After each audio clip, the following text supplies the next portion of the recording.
In this video, I'll show you how to recall an envelope in Docusign step by step, so you can stop a document from being signed if something needs correction. Start by logging into your Docusign account and going to the Envelopes or Agreements section from your dashboard.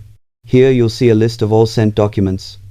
Find the envelope you want to recall, then click on the three-dot menu next to it to open more options. From there, select Void, which is the action used to recall an envelope in Docusign. You'll be asked to confirm the action and provide a reason, such as incorrect information or sent by mistake.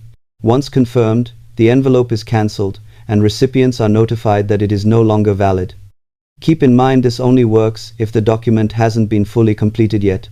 Always review details before sending to avoid needing this step. Subscribe for more simple